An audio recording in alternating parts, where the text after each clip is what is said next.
पिताश्री, मैंने अभी कुछ देखा, अत्यंत विचित्र। प्रणाम महादेव। महादेव, स्वयं महादेव पधारे हैं। प्रभु, आपके दर्शन पाकर हम कृतार्थ हुए प्रभु।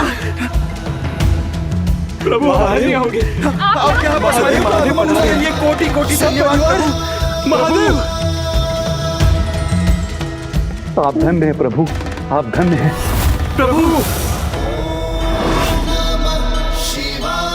महाराज, महारानी, महादेव पधारे हैं, वो भी सपरिवार। सहपरिवार। शीघ्र जाकर उनके भव्य स्वागत की व्यवस्था करके उस स्थान पर पहुंचो। शीघ्र चलिए महाराज। मेरे प्रभु आए हैं। पिताश्री, मेरा एक प्रश्न है। वो प्रभु, आपके सपरिवार दर्शन पाकर हम कृतार्थ हुए। धन्य हो गए प्रभु। आप यहाँ पधारे, सपरिवार आप यहाँ पधारे। हम आपके आभारी हैं प्रभु, हम आपके आभारी हैं। धन्य हो गए प्रभु, आपके दर्शन पाकर यहाँ पधारे। धन्य हो महादेव।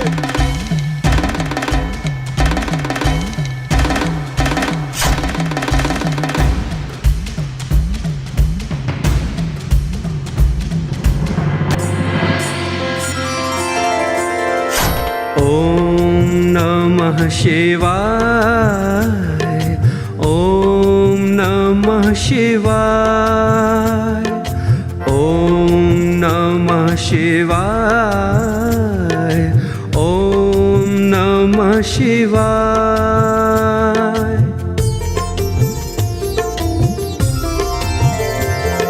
त्र्यंबकं सदाशिवं नमामि हे उमापति। जय नीलकंठ जय अनंत नमोस्तुते नमोस्तुते।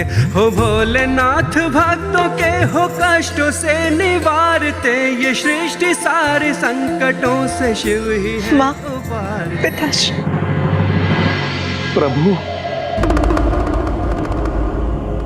प्रणाम माँ, प्रणाम पिताश्री। प्रभु, मेरे आराध्य, हम आपके आगमन की कामना ही कर रहे थे। आपके दर्शन पाकर हमारा मन प्रसन्न और जीवन धन्य हो गया प्रभु। ऐसा महान दृश्य यहाँ किसी ने भी भला कहाँ देखा होगा।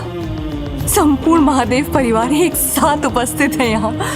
कितना अद्भुत दृश्य है ये। हम धन्य हो गए प्रभु, हम धन्य हुए। वो सब क्या हो रहा था वहाँ? स्वागत संपन्न होते ही मैं तत्काल भीतर जाकर पिताश्री से ये अवश्य ज्ञात करूंगा कि उन विचित्र घटनाओं का क्या अर्थ था। प्रभु पधारी, आओ पुत्र पार्वती।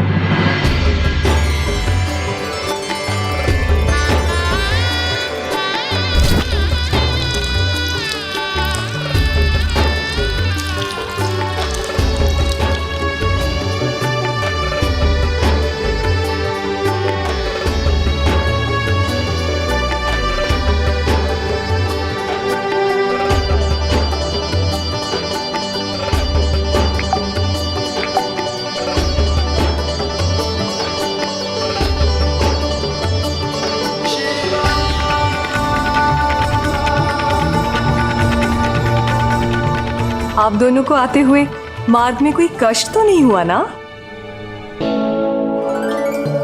और कोई तो कष्ट नहीं हुआ नानी जी, बस गणेश पीछे छूट गया था। हाँ नाना जी, वो मूषक जी हमारे थोड़े मध्यम गति से। प्रिय गणेश, तुम्हें पूर्णतः ज्ञात है कि आपने स्वयं मार्ग में ही प्रभु के आत्मलिंग को स्थापित कर दिया था। इसी कारण आपका यह विशेष स्वागत होना चाहिए। हाँ स्वामी, सर्वथा उचित कहा आपने। गणेश का विशेष स्वागत होना चाहिए। प्रभु, मुझे कल भोर प्रथम पूज्य गणेश जी का अभिषेक करने की अनुमति दीजिए।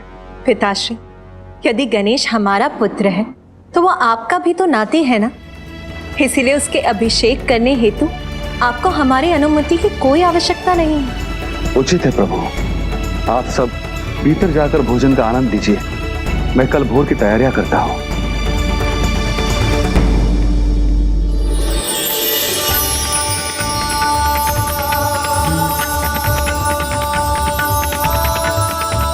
पधारिए, पधारिए मेरे प्रभु। आसन ग्रहण कीजिए। मुझे अपने कक्ष में जाने के पूर्व पिताश्री से प्रश्न कर अपनी जिज्ञासा शांत कर लेनी चाहिए। पिताश्री। महादेव पुत्र गणेश, आपके अभिषेक के उपरांत मैं आपसे अवश्य संपूर्ण कथा सुनूंगा कि किस प्रकार आपने अपनी युक्तियों से लंकेश रावण को रोक दिया था। जी अवश्य नाना जी, किंतु मैं पुत्र कार्तिकेय। पुत्र गणेश, आप हैं तो एक बालक ही, किंतु कार्य इतने महान करते हैं। तो अब आप अपने कक्ष में चलकर भोजन ग्रहण कर लीजिए और कुछ समय विश्राम भी कर लीजिए। चलिए, मैं आपको आपका कक्ष दिखा देती हूँ, आइए। अवश्य नानी माँ, किंतु सर्वप्रथम मुझे पिताश्री से कुछ पूछना है। नहीं नहीं पुत्र गणेश, आप बहुत दीर्घ अवधि से यात्रा कर रहे हैं। सर्वप्रथम आपको विश्राम करना चाहिए और उसके उपरांत ही आप अपने पिताश्री से मिलकर अपनी सारी जिज्ञासाएं शांत कर लीजिएगा। अर्थात भवन में आकर भी मैं अभी पिताश्री से अपने प्रश्न नहीं कर पाऊंगा। अब मुझे भोर की प्रतीक्षा करनी होगी। चलिए।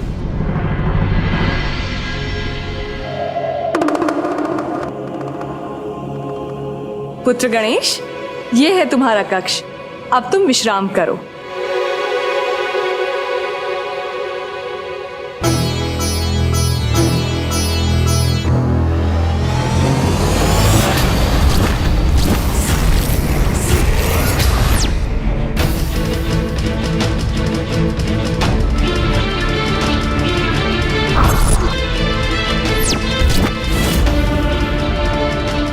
मेरी जिज्ञासा मुझे अत्यंत विचलित कर रही है।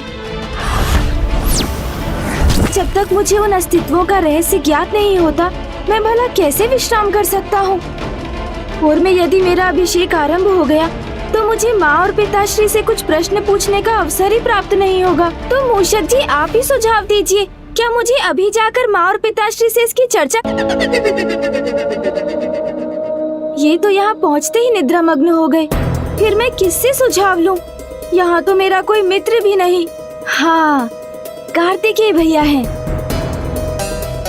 किंतु वो भी नाना जी के साथ अन्य कार्यों की व्यवस्था में व्यस्त होंगे। मूषक जी तो विश्राम कर रहे। कितना उत्तम होता यदि मेरा कोई ऐसा मित्र होता जिससे मैं वार्तालाप कर पाता और जो मेरी इस जिज्ञासा को शांत कर पाता।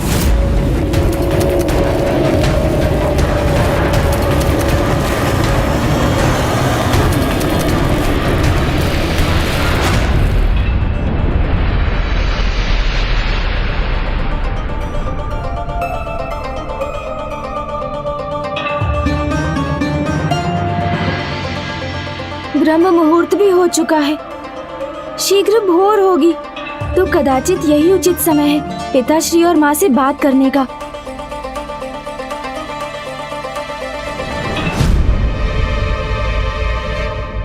माँ, प्रणाम माँ, मुझे आपसे कुछ ज्ञात करना है। अभी नहीं पुत्र, तुम्हारे मन में जो भी शंका है तुम उस प्रश्न का उत्तर अपने पिताश्री से ज्ञात क्यों नहीं कर लेते। मुझे अभी अत्यंत आवश्यक कार्य से यहाँ से जाना है पुत्र। मैं जहाँ जा रही हूँ वहाँ से अत्यंत शीघ्र लौट जाऊंगी। मेरे विषय में यदि तुमसे कोई भी प्रश्न करे तो तुम इससे अतिरिक्त और उसे कुछ भी मत कहना पुत्र। माँ, आज के पूर्व तो मैंने माँ को इस प्रकार कहीं जाते नहीं देखा, तो फिर आज ब्रह्म मुहूर्त में वो कहाँ चली गईं? और क्यों? सब कुछ विचित्र ही क्यों घटित हो रहा है यहाँ? अब ये तो एक नवीन जिज्ञासा है, किंतु मैं पिताश्री से पूछकर सर्वप्रथम अपनी पूर्व की जिज्ञासाएं तो शांत कर लूं।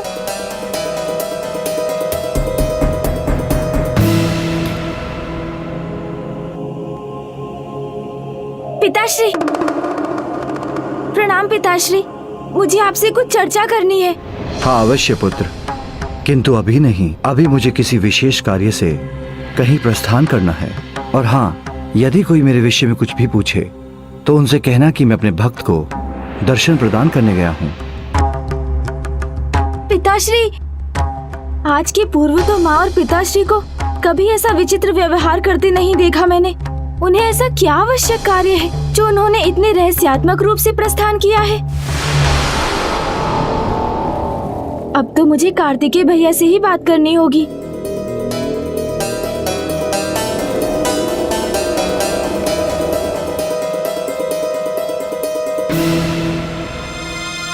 मुझे ये ज्ञात था कि अवश्य भैया कार्तिकेय और नाना जी राजभवन की सुरक्षा एवं अन्य व्यवस्था पर ही चर्चा कर रहे होंगे। अर्थात मेरे लिए किसी के भी पास समय नहीं। इससे तो उचित होता कि मैं किसी अन्य को ही अपने मित्र के रूप में स्वीकार कर लेता।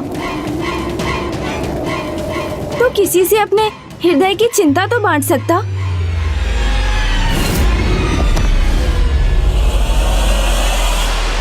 मित्र,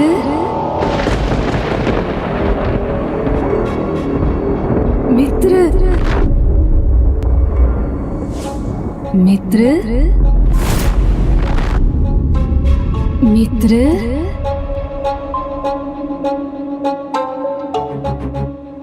मित्र।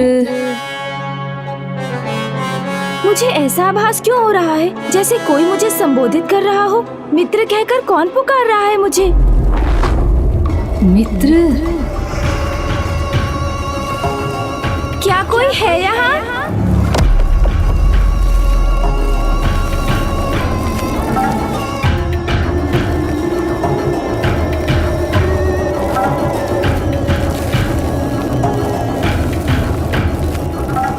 ये मेरा भ्रम तो नहीं, किसी का स्वर तो मैंने अवश्य सुना था, किंतु यहाँ तो कोई भी दिखाई नहीं दे रहा है।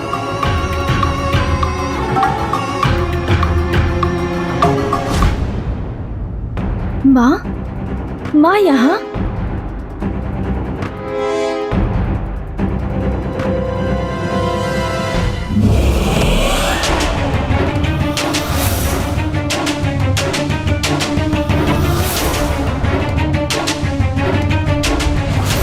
ये तो वही पुरुष है जो उस मदिरा के व्यसन से ग्रसित नवयुवक और उसकी माँ के साथ था वहाँ।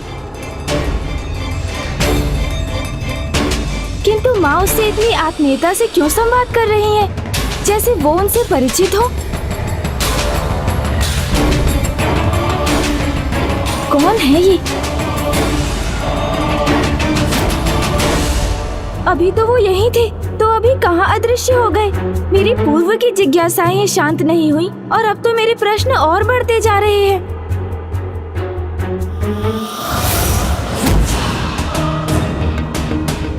और अब पिताश्री यहाँ क्या कर रहे हैं?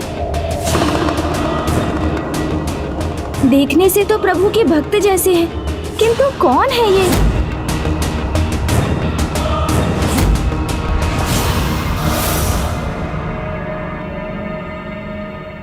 ये तो वही रहस्यमयी जन है जिनका दृश्य मुझे कल दिखा था, किंतु ये यहाँ पिताश्री के साथ क्या कर रहे हैं?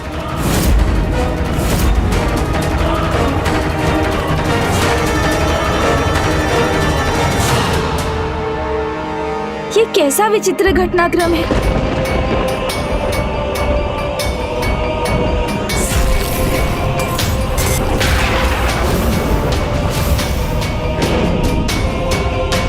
कुबेर जी इस नरकंकाल के साथ यहाँ? ये क्या? ये तो कभी नरकंकाल दिखाई पड़ते हैं तो कभी अपने विचित्र रूप में। अच्छा, तो ये है इनका वास्तविक रूप।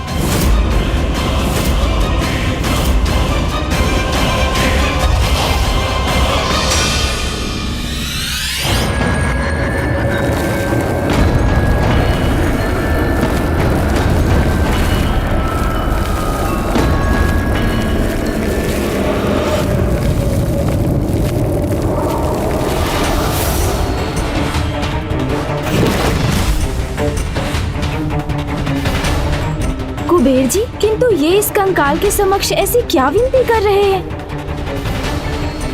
कदाचित इनसे ही मुझे अपने समस्त प्रश्नों के उत्तर प्राप्त हो जाएं।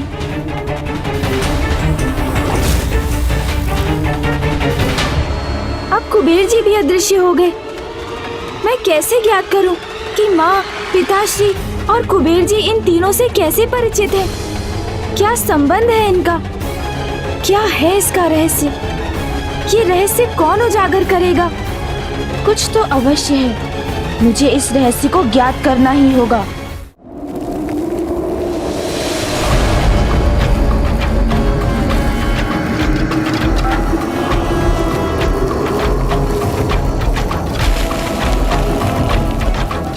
मित्र,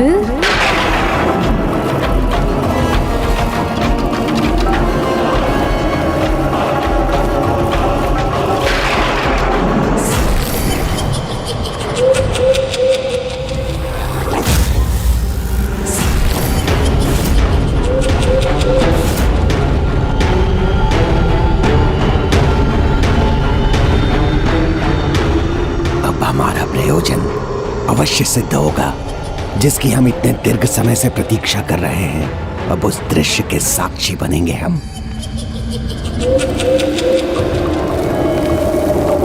मित्र, पुनः ये स्वर कहाँ से आ रहा है?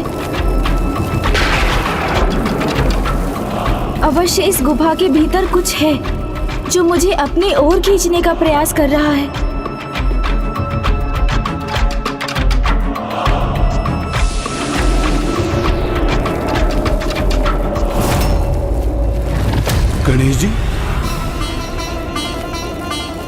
गणेश जी तो उसी गुफा की दिशा में देख रहे हैं। कहीं अब वो अनर्थ न हो जाए जिसका मुझे भय है।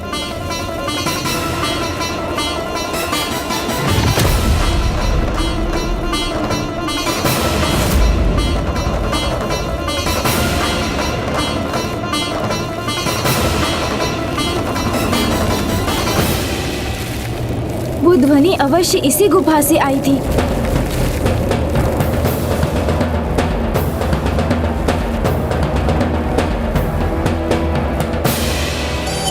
हमारे प्रयास अवश्य सफल होंगे आज।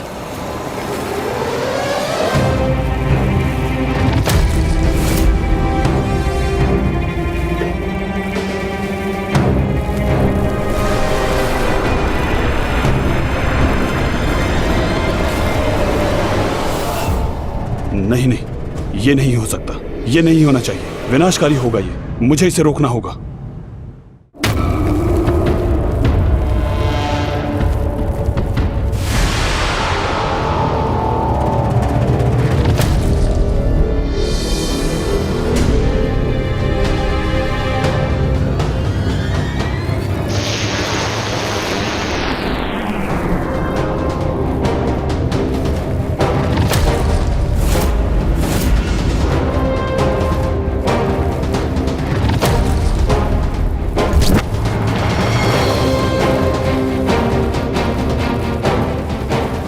इससे पहले कि गणेश उस गुफा तक पहुंचे, मैं ही उसे जाकर भस्म कर देता हूं।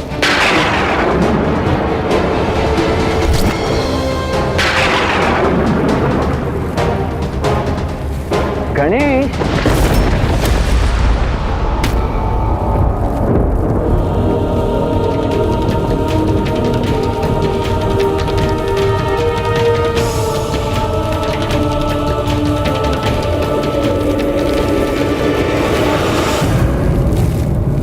भैया आप यहाँ? अनुज, गणेश, तुम यहाँ क्या कर रहे हो? सभी तुम्हें वहां ढूंढ रहे हैं। तुम्हारे अभिषेक का समय हो गया है। भैया मुझे तो ज्ञात ही नहीं हुआ कि सूर्योदय हो चुका है। ठीक है, कोई बात नहीं, किंतु अब विलंब मत करो। चलो शीघ्र चलो, आओ। किंतु भैया मुझे आपको कुछ बताना है। अभी नहीं अनुज, गणेश, इस समय यदि तुम वार्तालाप में व्यस्त हो गए ना तो हमें अत्यधिक विलंब हो जाएगा। और वैसे भी माँ के आदेशानुसार मुझे पहले कुछ सामग्रियां एकत्रित करनी है और तुम्हें शीघ्र अतिशीघ्र वहां पहुंचना है। चलो। उचित है भैया, किंतु मेरे अभिषेक के उपरांत तो आप मेरी बात सुनकर मेरी जिज्ञासा शांत करेंगे ना? अवश्य।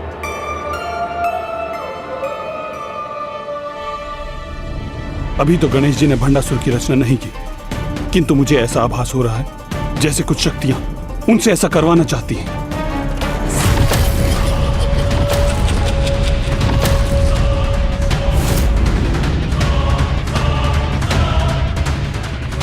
अर्थात अब हमें कुछ और समय के लिए उनकी प्रतीक्षा करनी होगी।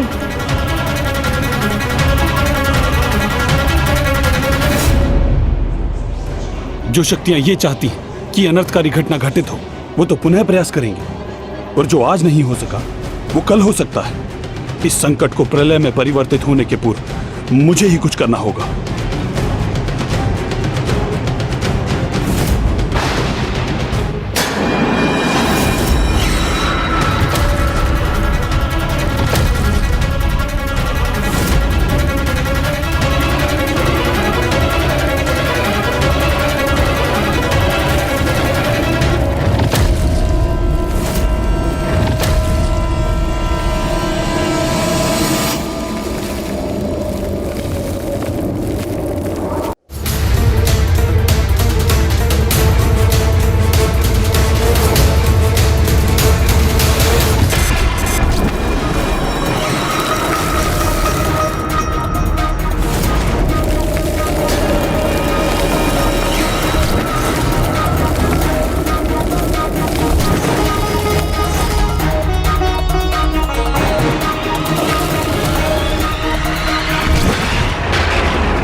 मुझे कामदेव की इस भस्म को ही नष्ट करना होगा।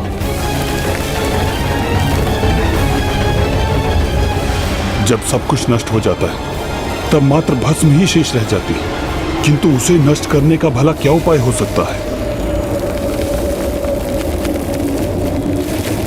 यदि मैं इसे नष्ट नहीं कर सकता तो इसे भिन्न भिन्न दिशाओं में बिखेर तो सकता हूं, जिससे यह आकार लेने हेतु एक स्थान पर एकत्र न रह सके।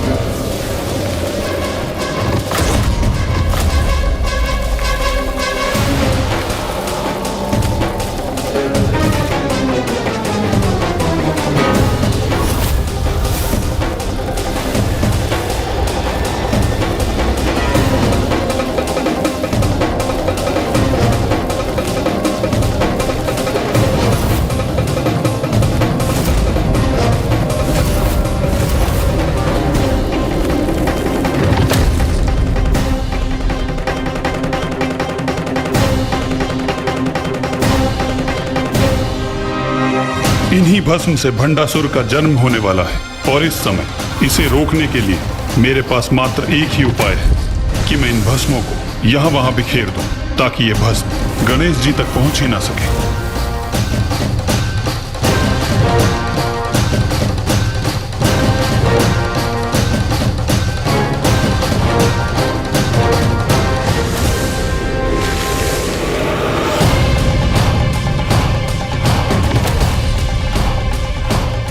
अब जो भस्म शेष है उसे भी इसी प्रकार बिखेरना होगा मुझे।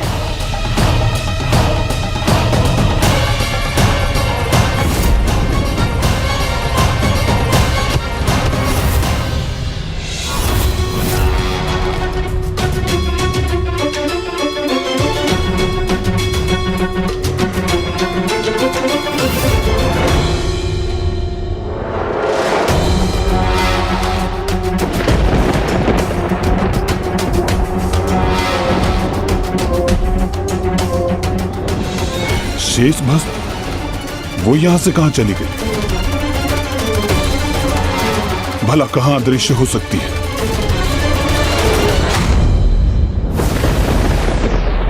ओह, उस शिला के पीछे मुझसे स्वयं को छुपाने का प्रयास कर रही है, किंतु मैं इसे यहां नहीं रहने दूंगा।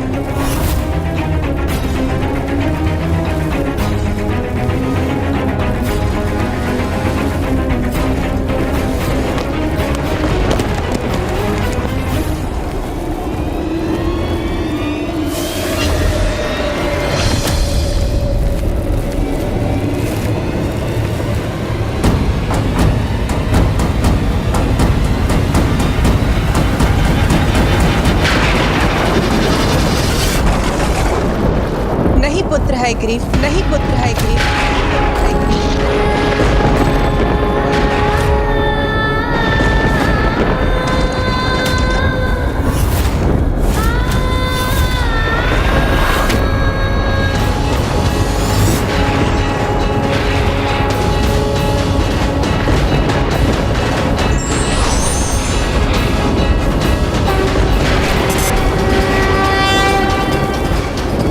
प्रकृति में यदि बुराई जन्म लेती है तो उसके साथ अच्छाई का जन्म भी अवश्य होता है। ये तो प्रकृति के विनाश और सृजन और पुनः विनाश के चक्र का ही भाग है। इसी के कारण अनेकों अधर्मियों ने जन्म लिया है, भले ही वो ताड़कासुर या हिरण्यकश्यप। उन्हें उनके जन्म के पूर्व नष्ट नहीं किया गया पुत्र।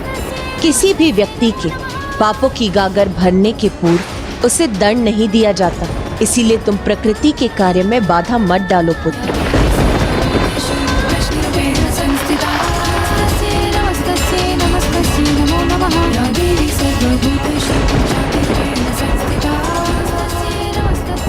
उचित है माता, मुझे क्षमा कीजिए माता।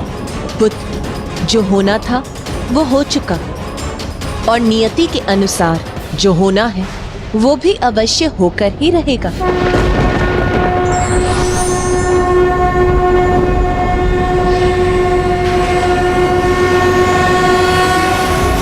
भव्य तो होगा ही। हाँ हाँ, कितना अद्भुत आयोजन है। हाँ, भव्य तो होगा ही।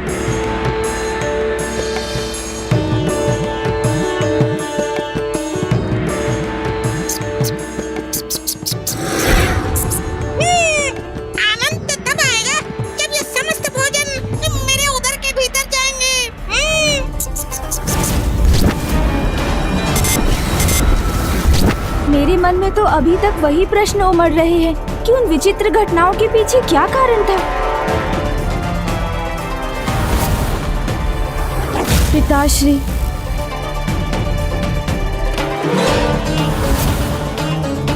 और माँ के अत्यंत विचित्र व्यवहार का क्या रहस्य है? कब आरंभ होगी अभिषेक की ये विधि, जिस विधि के संपन्न होने पर ही मैं अपने प्रश्नों के उत्तर प्राप्त कर सकूंगा।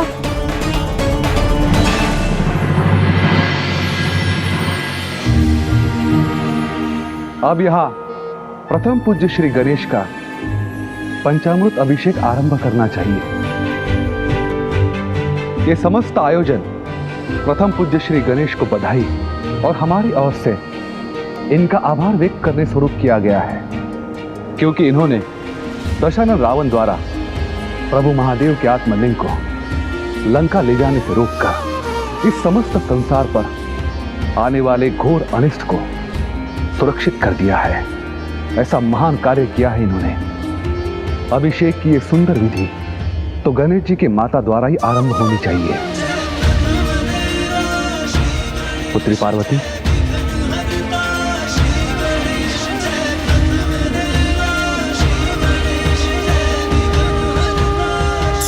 प्रभु, अब आप पंचामृत अभिषेक के लिए तैयार हो जाइए। ये समय उचित है। अब मैं माँ से अपने प्रश्नों का उत्तर भी जान सकता हूँ। माँ, मुझे आपसे कुछ कहना है। पुत्र, मुझे ज्ञात है तुम्हारे मन में तो सदा भांति भांति के प्रश्न उत्पन्न होते रहते हैं, किंतु ये प्रश्न और उत्तर में उलझने का समय नहीं है पुत्र। एक बार अभिषेक संपन्न हो जाए, उसके पश्चात हम अवश्य वार्तालाप करेंगे।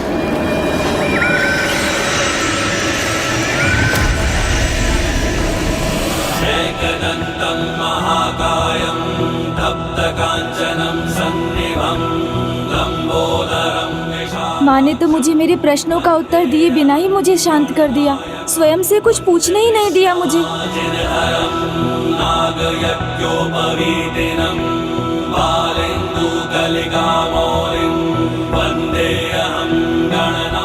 आइए देवी मैना, अपने सर्वाधिक प्रिय नाती का आप दही से अभिषेक कीजिए। सूर्य कोटि समप्रभ निर्विघ्नं कुरु मे देव सर्व कार्येषु सर्वदा।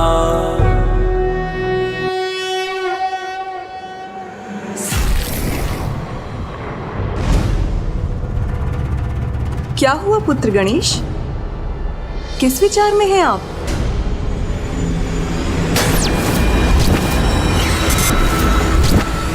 मैंने उन तीनों को राजभवन के निकट ही देखा था, तो नानी माँ को अवश्य उन तीनों के बारे में ज्ञात होगा, तो क्यों ना मैं इन्हीं से पूछकर देख लूं। नानी जी, कल अकस्मात ही कुछ विचित्र घटना घटी, जिसके विषय में मैं आपसे ये पूछना चाहता था कि आप सदैव विचित्र प्रश्न करते हैं, किंतु इस समय आप इन संशय और प्रश्नों से ध्यान हटाइए और इस विशेष अभिषेक की विधि का आनंद लीजिए। मेरे प्रश्नों का उत्तर देना तो दूर, कोई उन्हें सुनना भी नहीं चाहता।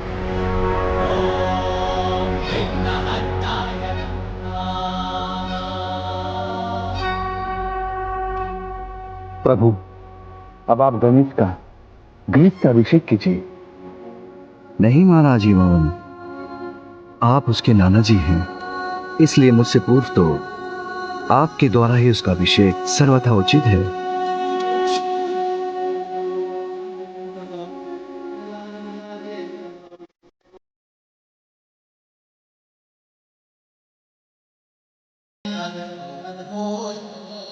पुत्र गणेश, इस विशेष अवसर पर आप अपने नाना जी से क्या विशेष उपहार प्राप्त करना चाहते हैं, बताइए ना मुझे।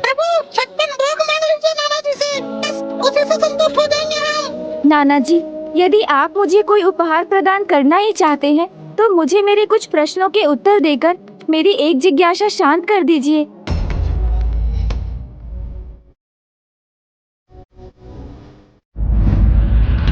आप अपने समस्त प्रश्नों का उत्तर ढूंढने में स्वयं सक्षम है। आप केवल मुझे इतना बताइए कि मैं आपको उपहार स्वरूप क्या दे सकता हूँ। किंतु नाना जी, अभी तत्काल बताने की कोई आवश्यकता नहीं है। आप इस अभिषेक के उपरांत भी मुझे बता सकते हैं।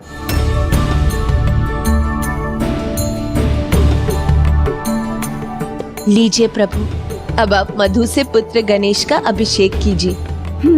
अब ये उचित अवसर है। मैं पिताश्री से ही अपने प्रश्नों का उत्तर ज्ञात करूंगा।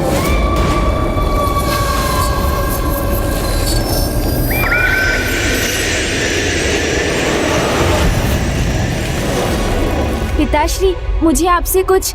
पुत्र, तुम्हारे नाना जी ने और तुम्हारी नानी माँ ने अपार स्नेह से तुम्हारे इस पंचामृत अभिषेक की व्यवस्था की है, इसलिए अन्य कुछ नहीं, मात्र अपने अभिषेक का आनंद लो।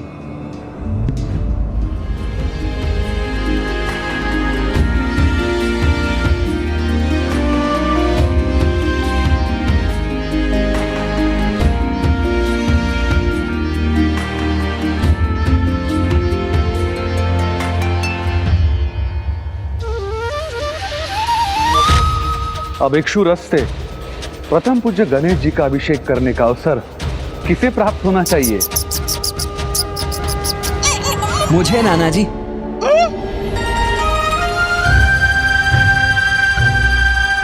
मैं करूंगा अनुज गणेश का अभिषेक। मुझे क्षमा कीजिएगा, मुझे आने में विलंब अवश्य हुआ है, किंतु मैं तो माँ की आज्ञा अनुसार अनुज गणेश की सर्वाधिक प्रिय वस्तु की व्यवस्था करने ही गया था।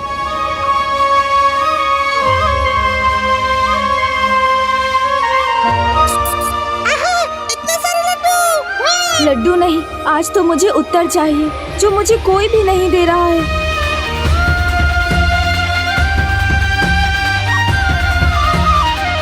मुझे पिताश्री ने अपने वचन से बांध दिया, अन्यथा मैं भैया से ही पूछ लेता।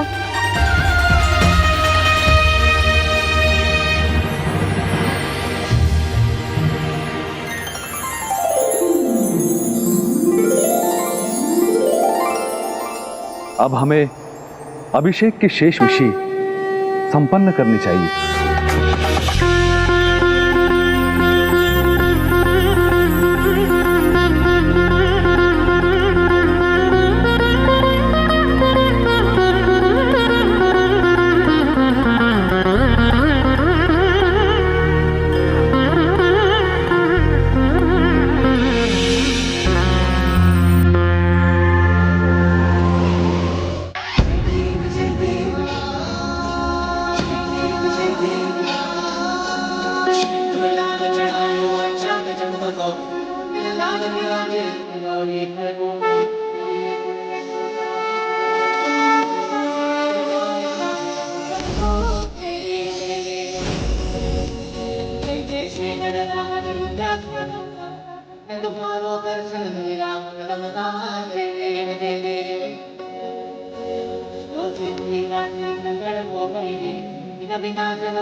पूर्ण रूप से सज्जित हो गया हूँ और अब मैं पिताश्री से वार्तालाप कर लेता हूँ।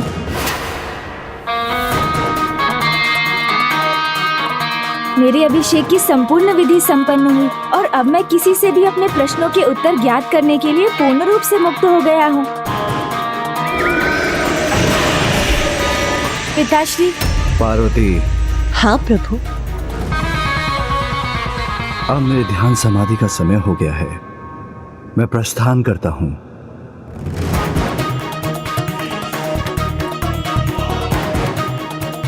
कोई बात नहीं, पिताश्री से नहीं तो मैं माँ से ही ज्ञात कर लेता हूँ।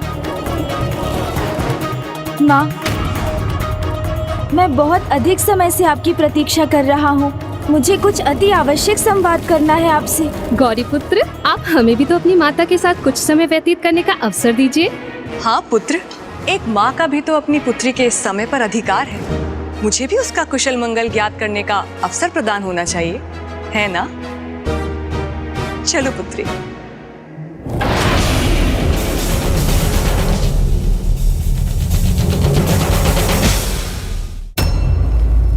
नाना जी अभी यहाँ अकेले हैं। उन्हें तो उन दृश्यों का रहस्य अवश्य ज्ञात होगा। इसके पूर्व की कोई अन्य उनके निकट पहुँचे, मैं उनसे ही ज्ञात कर लेता हूँ।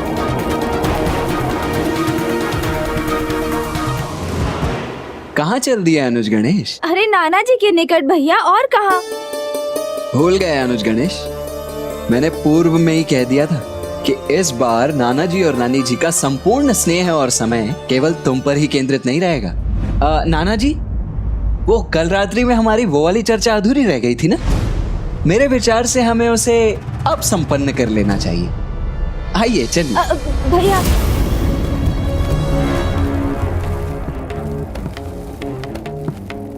मूषक जी मेरे सखा एवं सेवक दोनों हैं, किंतु वो भी पुनः निद्रा में मग्न हो गए। फिर वही हो रहा है जो कल रात्रि में घटित हो रहा था।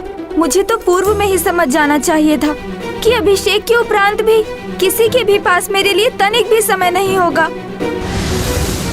माँ से वार्तालाप करने के लिए नानी जी हैं, पिताश्री एवं भैया से वार्तालाप करने के लिए नाना जी हैं, किंतु मेरे मन की बात समझने वाला कोई नहीं है। कोई मेरा मित्र भी तो नहीं है जिससे मैं अपने हृदय की बात कह सकता। कितना अच्छा होता जो मेरा भी कोई मित्र होता जिससे मैं अपने प्रश्न पूछ सकता। कितना एकाकी हूँ मैं। अब तो किसी आत्मीय मित्र की आवश्यकता का और भी आभास हो रहा है मुझे। कोई तो ऐसा मित्र होता मेरा जो मुझे समय देता, मेरी समस्या सुनकर उनका समाधान सुझाता। मित्र?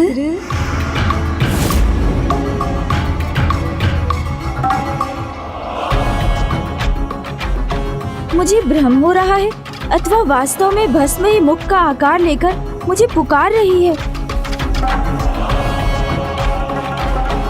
मित्र, मित्र, मित्र।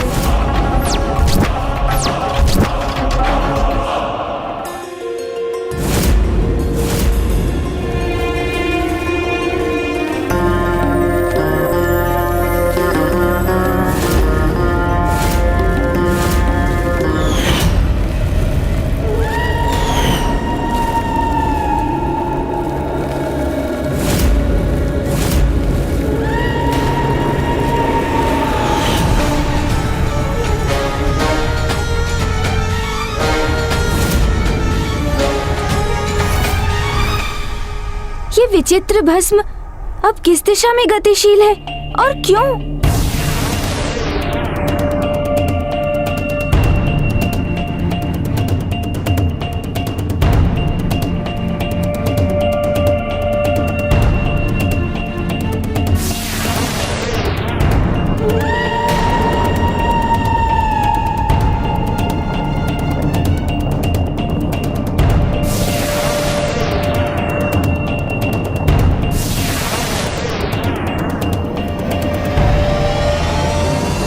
स्वामी, कदाचित अभी भी इसकी संभावना है कि ये अनिष्टकारी घटना घटित होने से रुक जाए, ये संकट टल जाए।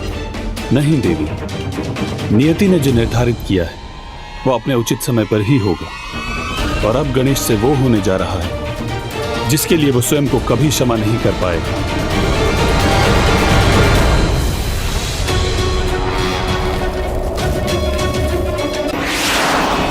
विघ्नहर्ता गणेश अब वो होने जा रहा है जिसके लिए वो स्वयं को कभी क्षमा नहीं कर पाएगा।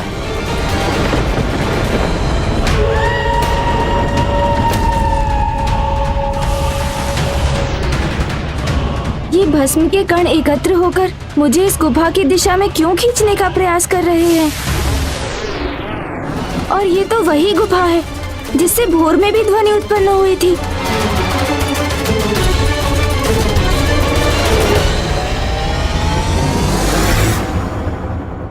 ये सत्य है प्रिय कि घटित हो जाने के पश्चात भले ही गणेश स्वयं को कभी क्षमा न कर सके, किंतु माता पराशक्ति की आकाशवाणी के अनुसार जो होना है वो तो अवश्य होगा, उसे कोई नहीं टाल सकता।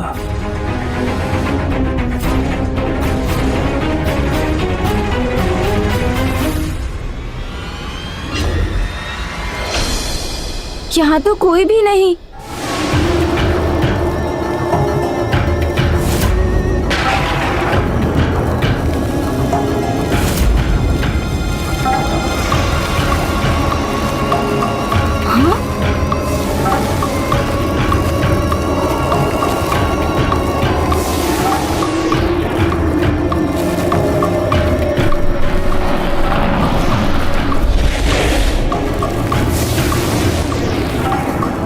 ये भस्म के कण एक आकार लेने का प्रयास कर रहे हैं।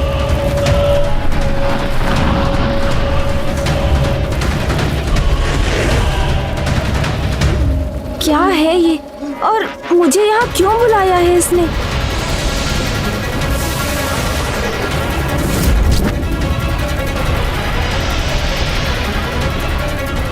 नहीं, मुझे मेरा यहाँ होना उचित नहीं प्रतीत हो रहा है। मुझे लौटना चाहिए यहाँ से। गौरीपुत्र, गौरीपुत्र।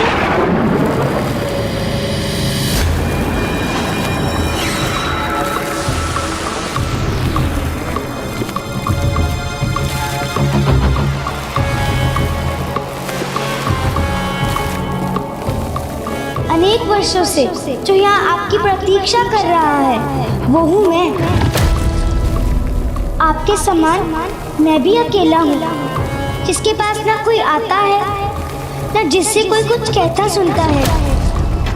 क्यों? मैं सत्य ही कह रहा हूँ ना मित्र। अकेलेपन का आभास तो अवश्य हो रहा है मुझे, किंतु मुझसे ये कहने का इसका क्या प्रयोजन है? गौरीपुत्र, मेरे कण आपके चारों ओर थे, इसलिए मुझे ज्ञात है कि आपको तो सभी ने अकेला छोड़ दिया है।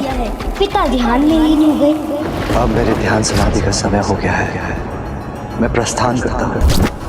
माँ अन्य के साथ व्यस्त हो गई और आपके भ्राता और आपके नाना जी ने भी आपके जिज्ञासा पर ध्यान नहीं दिया। आपकी चिंता आपके विचारों को सुनने से अस्वीकार कर दिया। शेष ही मूषक जी, वो तो भोजन और निद्रा में व्यस्त रहते हैं। जानता हूँ, सब जानता हूँ मैं। कितना दुख हुआ आपको जब इतने प्रयासों के बाद भी किसी ने आपकी एक ना सुनी।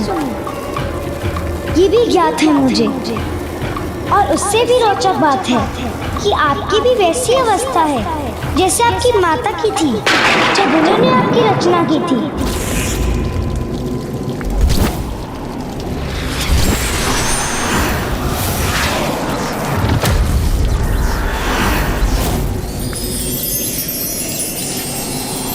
क्योंकि तब उन्होंने भी बहुत अकेलेपन का आभास हो रहा था। उस समय उन्होंने आपको ही उत्पन्न किया। तो अब आप मेरी रचना कीजिए, चिंता मत कीजिए। सब चलता है, सब चलता है। अधिक कहाँ कुछ करना है आपको? मैं स्वयं कोई आकार लेने में असमर्थ हूँ। तो मित्र गौरीपुत्र, मुझे एक आकार लेने मात्र में मेरी सहायता कीजिए आप। मित्र की आवश्यकता तो है मुझे, किंतु इस प्रकार इस अज्ञात भस्म को आकार देना क्या ये उचित होगा? किस दुविधा में डूब गए हैं आप मित्र? जिस प्रकार आपकी माता ने आपको रचा, उस प्रकार आप मुझे रच दीजिए। माँ तो जगत माता है, वो जो भी करती है उसमें तो सदैव जगत कल्याण ही निहित होता है। किंतु मैं प्रकृति के नियमों के विरुद्ध कैसे जा सकता हूँ? यदि आपकी रचना नियमों की विरुद्ध नहीं थी तो मेरा उत्पन्न होना भी नहीं होगा। इसलिए इतना विचार मत कीजिए, बस कर्म कीजिए, मुझे आकार दीजिए।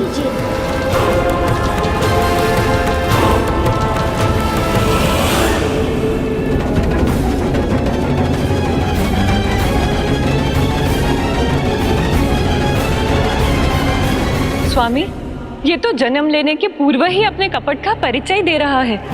गौरी पुत्र प्रथम पूज्य गणेश को उनकी दुर्बलता का आभास दिलाकर उनके लाभ उठाने का प्रयास कर रहा है, और साथ ही वो सब चलता है कि भाव को भी आरंभ कर रहा है। ये सब चलता है का भाव संसार में अनेक समस्याओं को जन्म देता है, और दुर्भाग्यवश ये संसार एक बहुत बड़े संकट का साक्षी बनेगा, वो भी स्वयं विघ्नहर्ता गणेश के हाथों।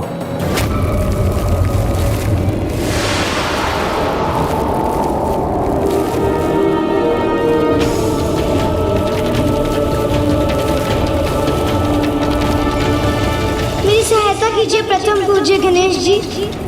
आपको मेरी आवश्यकता हो अथवा नहीं, किंतु मुझे आपकी सहायता की आवश्यकता है।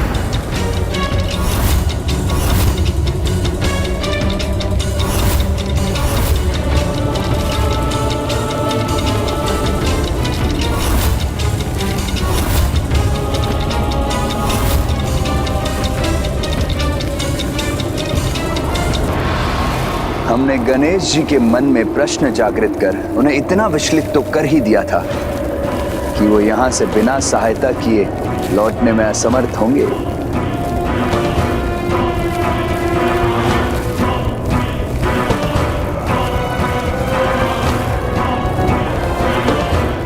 शीघ्र कीजिए गणेश जी, आपको जो भी करना है शीघ्र कीजिए।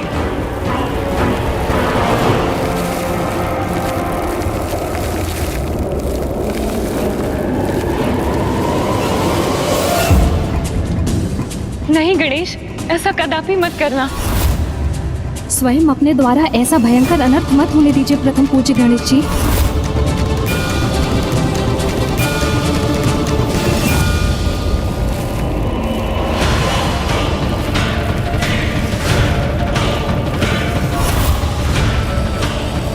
किसी की सहायता करने के लिए इतना विचार करने की क्या आवश्यकता है मित्र? किसी का सहायक बनने में तो सब चलता है।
समय आ गया है, अब हमारे प्रयास अवश्य सार्थक होंगे।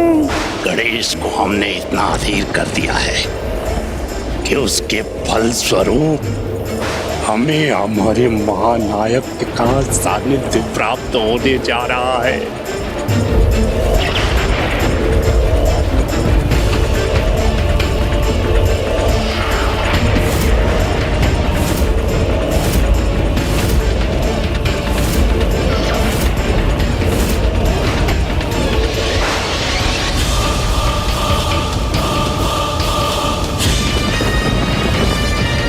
मेरे समक्ष जो घटित हो रहा है वो सृष्टि के संकट का कारण बनेगा, किंतु माता ने कहा था जो होना था वो हो चुका, और नियति के अनुसार जो होना है वो भी अवश्य होकर ही रहेगा।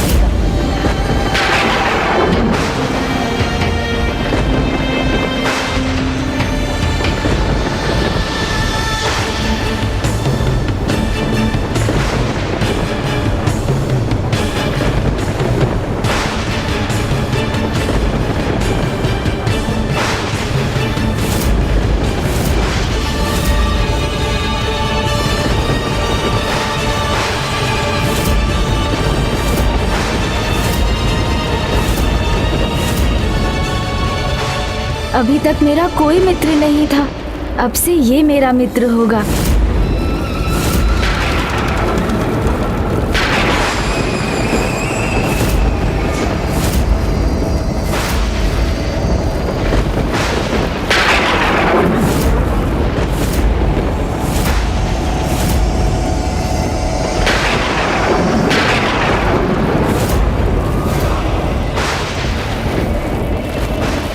अब ऐसे निहारते ही रहेंगे अथवा मुझ में प्राण भी समाहित करेंगे। आप मात्र मेरे मित्र नहीं, मेरे चेता हैं, मेरे जन्मदाता हैं। हे महान प्रथम पूज्य गणेश जी, तो प्रतीक्षा मत कीजिए, शीघ्र इस कार्य को संपन्न कीजिए।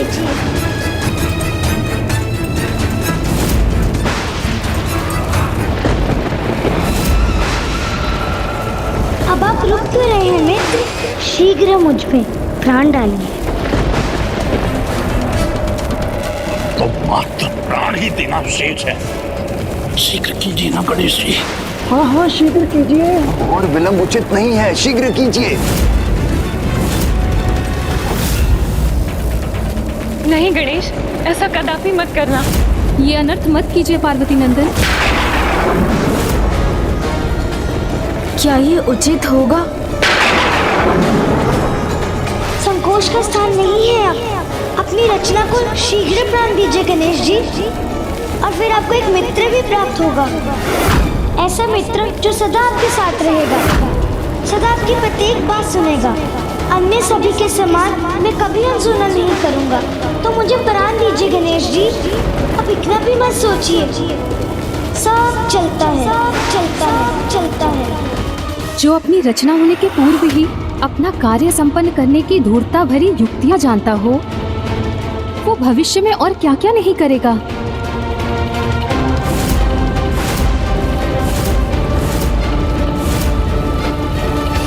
कैसी दुविधा में हूँ मैं, अब करूँ तो क्या करूँ? ऐसी अधूरी सहायता का क्या लाभ मित्र? मेरे जन्मदाता, मुझे आकार दिया, शरीर तो प्रदान कर दिया आपने, किंतु प्राणों के बिना क्या लाभ है शरीर का? उचित ही तो कह रहा है ये, आकार प्रदान किया और प्राण नहीं, तो फिर तो कुछ कहाँ प्रदान किया मैंने। इतना विचार मत करो मित्र।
ब्रह्मरूपाय विष्णुरूपाय ते नमः।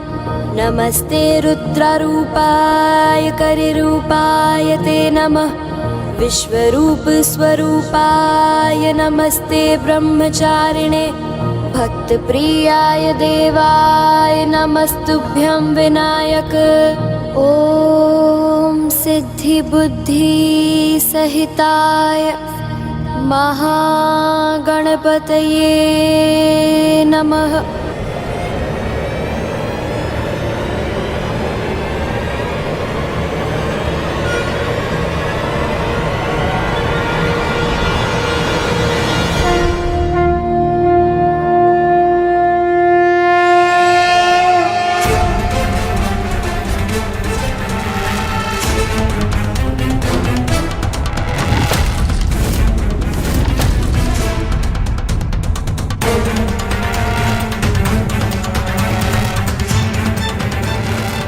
आपको कोटि कोटि धन्यवाद मेरे मित्र, मेरे जन्मदाता। आपने मुझे शरीर दिया, प्राण दिए, तो अब एक नाम भी दे ही दीजिए। नाम? काम, क्रोध, मोह, मद और मात्सर्य जैसे विकारों को जो अपना गुण मानेगा, जो शास्त्रों से विपरीत चलेगा, जो धर्म के भी विरुद्ध होगा और जो सत्कर्मों से जिसे घृणा होगी, जो क्रूरता से आनंदित होगा, जिसके लिए अन्य जीवों को प्रताड़ित करना सब चलता है ही होगा, जो ऐसे पाप, कुकर्म और अत्याचार करेगा, जो सृष्टि की कल्पना से भी परे है, जो महाअधर्मी असुर, धर्म और सदाचार का अभिशाप बनेगा। भंड, भंड।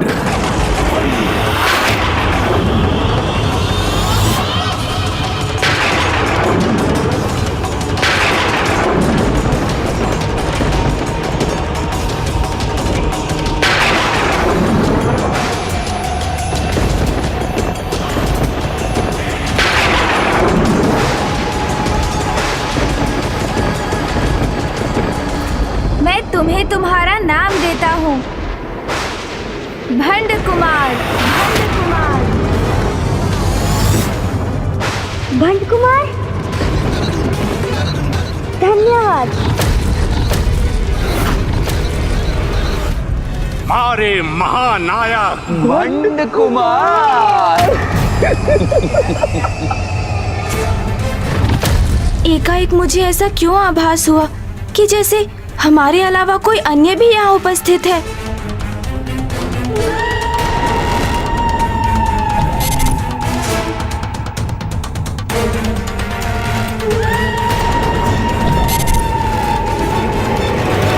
मैं तुम्हें तुम्हारा नाम देता हूँ, भंड कुमार, भंड कुमार।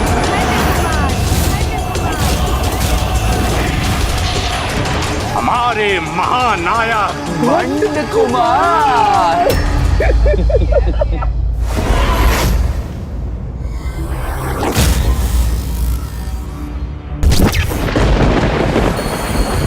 ये किसका स्वर था?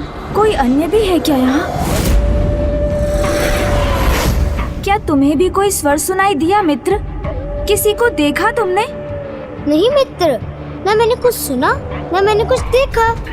और अभी आपके द्वारा यही तो उत्पन्न हुआ हूँ मैं। संसार के भिन्न स्वर और दृश्य मैं तभी पहचान सकूंगा जब उन्हें देखने और सुनने में आप मेरी सहायता करेंगे। नहीं, तुम्हारे शरीर की रचना कर तुम्हें प्राण भी दिए हैं मैंने, तो अब अन्य जीवों के समान स्वयं संसार को देख समझकर अपने अनुभवों के आधार पर अपने व्यक्तित्व का निर्माण करना होगा। गणेश जी की सहायता के बिना तो मैं एक सामान्य जीव बन के ही रह जाऊंगा। उनके सम्मान मुझे शक्तियाँ कैसे प्राप्त हो पाएंगी? नहीं मित्र, कुछ समय तो आपको मेरे साथ चलना ही होगा। मुझे जीवन दिया है आपने, इसलिए मेरा मार्गदर्शन तो आपका ही उत्तरदायित्व है। आप मेरे कर्ता धर्ता हैं, मेरे ईश्वर हैं। नहीं, मैं तो तुम्हारा मित्र ही हूँ, इसीलिए मुझे मित्र ही पुकारो। एक मित्र का साथ पाने के लिए ही तो मैंने तुम्हारा सृजन किया। क्योंकि किसी के पास भी मुझसे बात कर मेरी जिज्ञासा शांत करने का समय ही नहीं था। मैं तो आपके प्रति एक बात सुनना चाहता हूँ, किंतु ज्ञात नहीं आप ही मेरा साथ क्यों ठुकरा रहे हैं। मित्र भी कहते हैं मुझे और मेरे साथ भी चलना नहीं चाहते हैं। चलिए ना, अपने सबोध मित्र के साथ चलकर मुझे संसार से इतना तो परिचय करा दीजिए जिससे मुझ में जीवन जीने का विश्वास जागृत हो सके।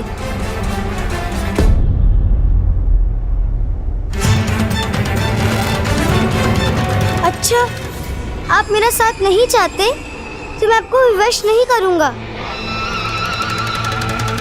किसी प्रकार इस विशाल संसार में अपना मार्ग स्वयं ही ढूंढ लूंगा। रुको,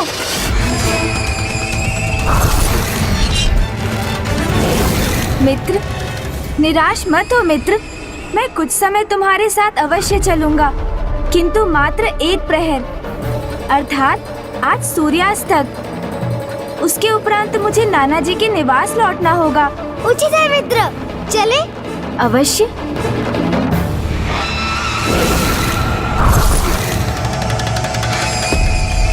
आपसे शरीर प्राप्त किया, फिर जीवन भी प्राप्त किया, किंतु अभी तो बहुत कुछ शेष है। सर्वशक्तिमान जो बनना है मुझे, इसलिए जब तक आपसे अनेकों शक्तियां नहीं प्राप्त करूंगा, आपसे विलग कैसे हो सकता हूँ। अब मित्रता का इतना लाभ उठाना तो चलता है ना।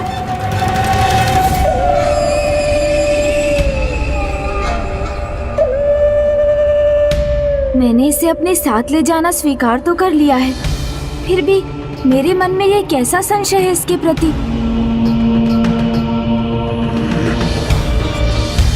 मुझे पूर्ण विश्वास है कि हमारे महानायक भंड कुमार गणेश जी की सहायता से अपार शक्ति प्राप्त कर महाशक्तिशाली महासुर बन जाएंगे।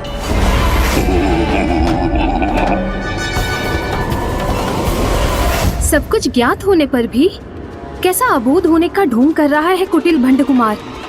उन्हें मित्र पुकार कर प्रथम पूज्य गणेश की मित्रता के सरल भाव को जागृत कर अपना क्या प्रयोजन सिद्ध करने का प्रयास कर रहा है ये। देवी, पथ भ्रष्ट संतान अधिक समय तक अपने माता पिता का अनुचित लाभ नहीं उठा सकती, क्योंकि एक समय ऐसा आता है जब स्वयं एक पिता भी अपनी भटकी हुई संतान की सहायता करने से अस्वीकार कर देता है, ताकि वो संतान भी अपने जीवन के कठिन अनुभवों से सीख प्राप्त कर उचित मार्ग पर लौट सके। गणेश अपनी रचना के प्रति माता पिता का ही दायित्व निभा रहा है, किंतु ये भंड कुमार गणेश जी का अनुचित लाभ तभी तक उठा सकेगा जब तक गणेश उसकी वास्तविकता समझकर उसकी सहायता करने से अस्वीकार नहीं कर देता। और स्वयं भगवान द्वारा ऐसा करने का एकमात्र परिणाम हो सकता है एक बहुत बड़ी सीख का सामना करना। पर उचित तो यही होगा कि गणेश की सीख से भंड कुमार अपनी मूल प्रवृत्ति में परिवर्तन ले आए। मित्र, संसार में सर्वप्रथम हमारा परिचय देवी प्रकृति से ही होता है, जो एक माता के समान हमें अपने आंचल में आश्रय देती हैं और हमें जल, वायु, पुष्प, फल और जीवन जीने हेतु सब कुछ प्रदान कर हमारा लालन पालन करती हैं। मित्र, और इतना सब कुछ करने पर भी हमसे कभी कुछ नहीं मांगती।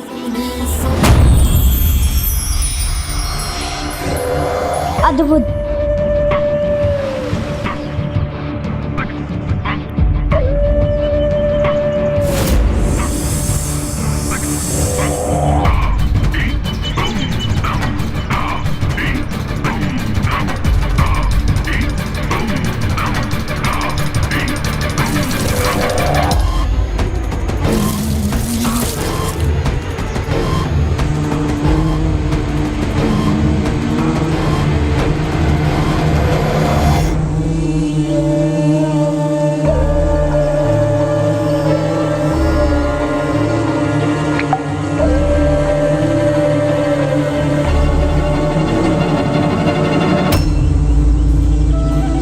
देखा तुमने, तुम्हारे मुख में स्वतः प्रवेश करने वाली इस मधु की बूंद ने भी प्रमाणित कर दिया कि देवी प्रकृति बिना मांगे ही हमें सब कुछ प्रदान कर देती हैं और उनके इस आचरण से हमें जीवन के प्रथम धर्म निस्वार्थ भाव से देने की सीख प्राप्त होती है। वो क्या है वहाँ? वो एक पुष्प है मित्र, जो सर्वाधिक सुंदर पुष्प पद्म के ही समान है। बहुत ही आकर्षक है ये। सावधान मित्र, उस पुष्प के साथ कांटे भी है।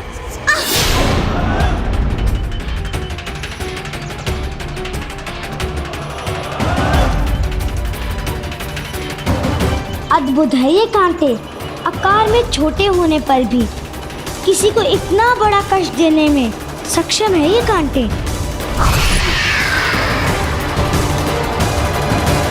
ये तुमने क्या किया? मैं तुम्हें देवी प्रकृति के समान दूसरों की भलाई हेतु अपना सर्वस्व न्योछावर करने की धर्म की सीख दे रहा था और तुमने उसके विपरीत प्राप्त कर लिया है इस पुष्प को, तो क्या बुरा किया मित्र? क्योंकि जब कोई प्राप्त करने वाला होगा तभी तो देने वाले का महत्व होगा। ये तो चलता है ना।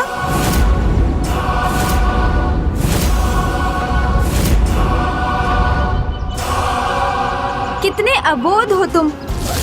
जिसे तुम प्राप्त करना समझ रहे हो वो छीनना है, जो सर्वथा अनुचित है, क्योंकि जो स्वेच्छा से दिया जाए उसे प्राप्त करने का अधिकार तो है हमें, छीनने का नहीं। एक पुष्प स्वेच्छा से अपनी सुगंध और सौंदर्य हमारे साथ बांटता है, जिनका आनंद हम अवश्य ले सकते हैं, किंतु उस पुष्प को पौधे से विलग करने का कोई अधिकार नहीं है हमें।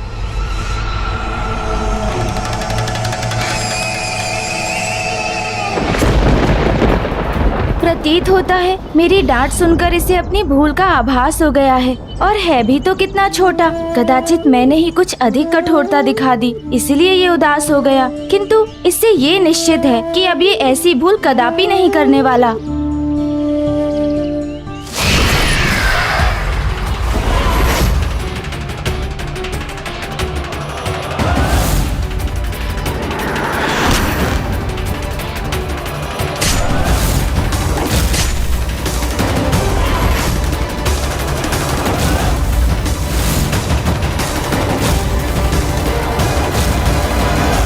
अब ये क्या किया तुमने? एक कोमल पुष्प को इतना कष्ट क्यों दिया? आप ही ने तो कहा था हमें इसकी सुंदरता का आनंद लेना चाहिए। तो देखिए मैंने इसको कितना और सुंदर बना दिया।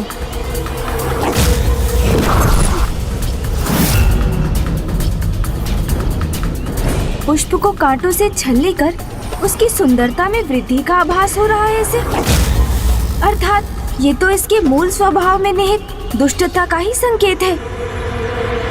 मित्र, मैं तुम्हें जो कुछ भी समझाने का प्रयास कर रहा हूँ तुम उसके विपरीत ही समझ रहे हो। ये आनंद नहीं, क्रूरता है, जो अच्छाई की नहीं दुष्टता का परिचय देती है।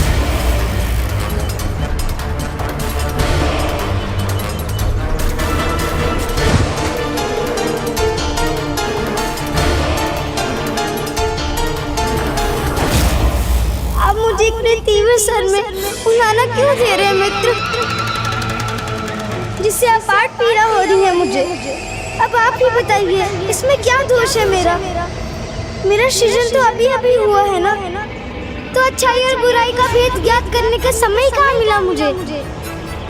अब आप जो भी सिखाएंगे मैं वही सीखूंगा।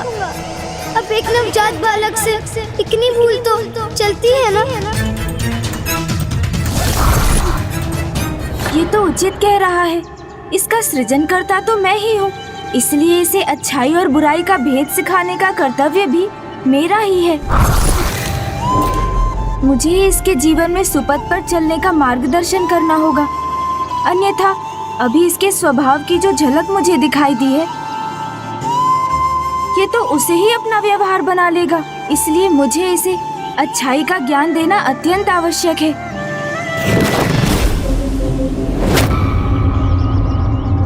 प्रथम पूज्य गणेश जी तो दुष्टता को ही अच्छाई सिखाने का प्रयास कर रहे हैं, जैसे कोई कुम्हार एक पके हुए मिट्टी के पात्र के बिगड़े हुए आकार को सुधारने का प्रयास कर रहा हो।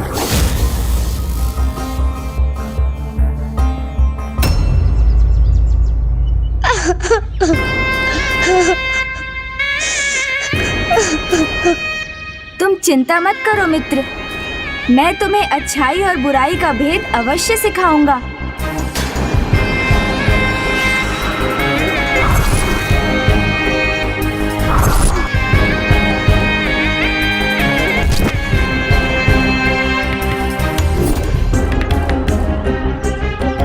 आओ मित्र, अब दुखी मत रहो, मेरे साथ चलो। अच्छा, उचित है। सर्वप्रथम अच्छाई को पहचान कर उसे अपने व्यक्तित्व और व्यवहार में आत्मसात करना सीखो। और मित्र, क्रूरता को पहचान कर उससे सदा दूर रहो, क्योंकि वो व्यक्ति के भीतर छिपी दुष्टता का ही प्रतीक है। यदि क्रूरता दुष्टता की प्रतीक है तो हम संसार के महानतम दुष्ट के अनुयायी हैं।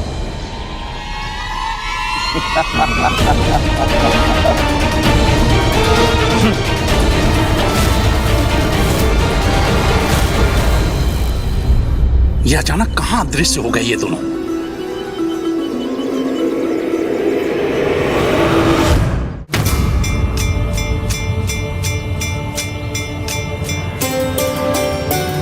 आप मुझे कहाँ ले आए मित्र?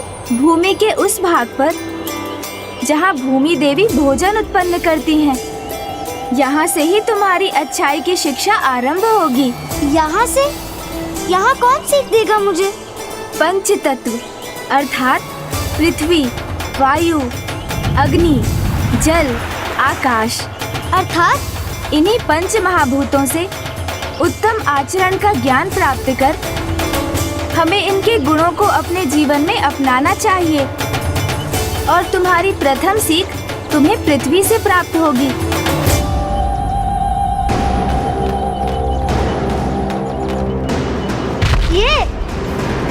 ये पृथ्वी, ये लाचार पृथ्वी वाला मुझे क्या सिखा सकती है? दया, दया और सहनशीलता, पृथ्वी के ये दो महान गुण तुम्हारे भीतर अच्छाई जागृत करने के लिए अति आवश्यक हैं। तुमने माता पृथ्वी को अपने पांव से कुचलकर उन्हें कष्ट दिया, किंतु तुम्हारी इस क्रूरता को सहन करने पर भी तुम्हें अपनी दया से दूर नहीं किया उन्होंने। तुमसे अपने ऊपर स्थित रहने का अधिकार नहीं छीना। और इतना ही नहीं मित्र, वो तो अभी भी तुम्हें और बहुत कुछ प्रदान करेंगी।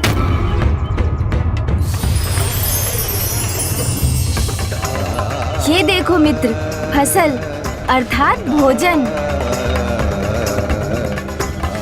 माता पृथ्वी सदैव अपने धर्म का पालन करती हैं। हम उन्हें जो घाव देते हैं वो उन्हें स्वयं ही भर लेती हैं और अपने कष्ट की चिंता किए बिना निरंतर हमें भोजन प्रदान करती हैं, जो दया और सहनशीलता का उच्चतम उदाहरण है।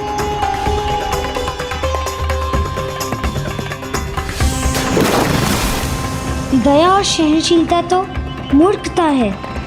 यहाँ वास्तविक सीख तो ये है कि लाचार को जितना प्रताड़ित करोगे उससे उतना ही लाभ उठा सकोगे।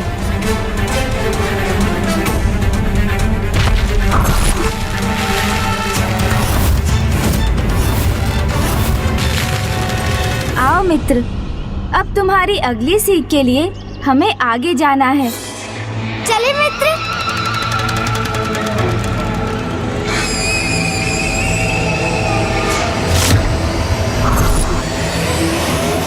ये असुर तो अच्छाई के उदाहरण से भी बुराई की ही सीख प्राप्त कर रहा है। तो मेरा अनुमान सत्य ही था। गणेश जी से सुधारने का कितना भी प्रयास क्यों न कर लें, किंतु ये कदापि नहीं सुधरेगा।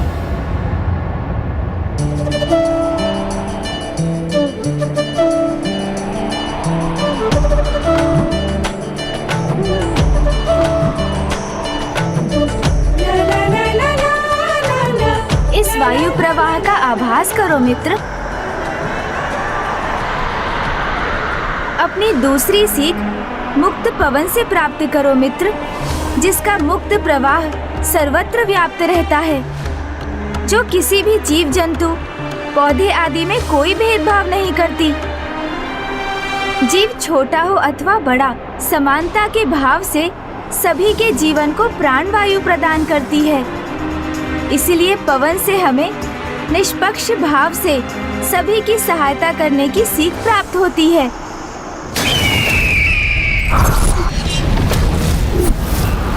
पवन से तो एक ही सीख प्राप्त हुई है मुझे, मुक्त रहो, सर्वत्र विचरण करो, और जब इच्छा हो तो भवंडर बनकर सर्वनाश कर दो।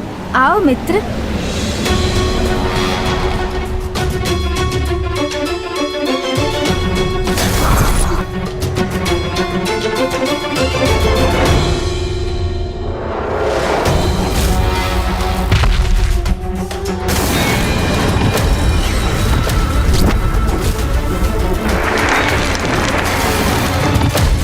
चलो मित्र, अब आगे प्रस्थान करते हैं।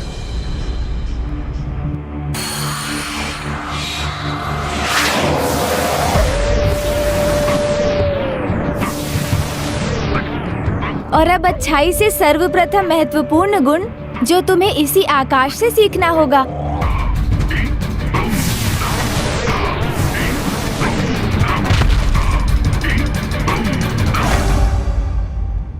सर्वाधिक ऊंचाई पर स्थित आकाश की सीमा ही अनंत विस्तार तो हमारी आत्मा का भी प्रतीक है, क्योंकि आत्मा भी तो अनंत ही है।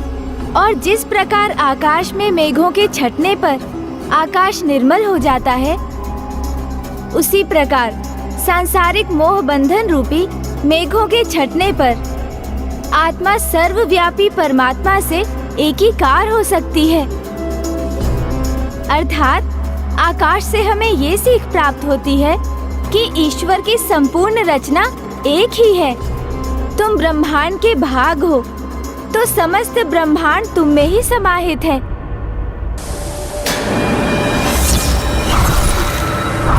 आकाश के अनंत विस्तार से यही सीख प्राप्त हुई है मुझे कि समस्त सृष्टि में एक ही राजा का अनंत साम्राज्य होना चाहिए, और वो साम्राज्य मैं ही स्थापित करूंगा।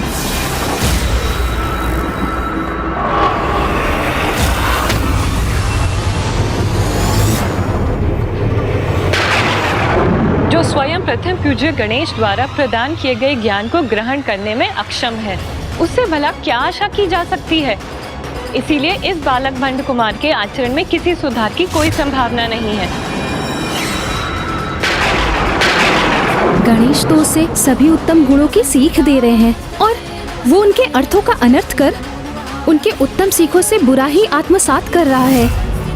माता पराशक्ति ने सर्वथा उचित कहा था, नियति को कोई परिवर्तित नहीं कर सकता। न तो ये भंड कुमार स्वयं में कोई परिवर्तन लाएगा, और न ही सृष्टि का वो संकट टलेगा जो ये अधर्मी उत्पन्न करने जा रहा है। अब तो यही उचित होगा कि गणेश जी इसकी वास्तविकता को पहचान कर उसके अनुरूप व्यवहार करें। ये मुझे किस प्रकार के अनिष्ट का आभास हो रहा है?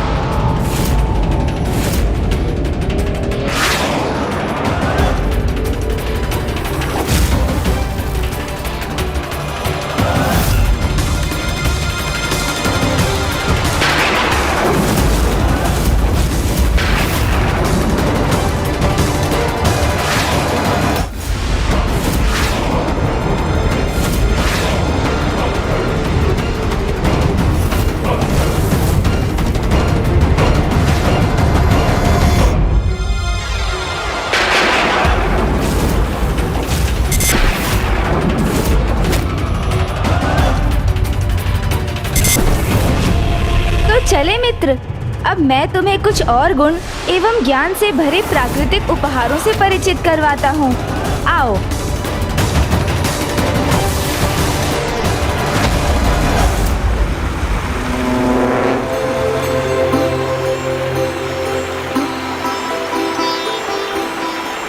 मित्र भंड कुमार, चौथा गुण तुम्हें जल से सीखना है।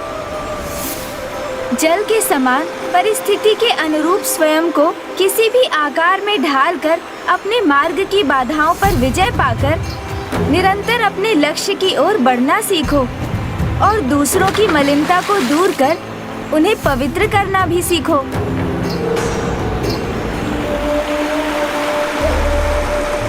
सीखूंगा, अवश्य सीखूंगा कि जैसे जल सभी स्थानों पर पहुंच सकता है, तो मलिनता भी सर्वत्र फैल सकती है। आओ मित्र।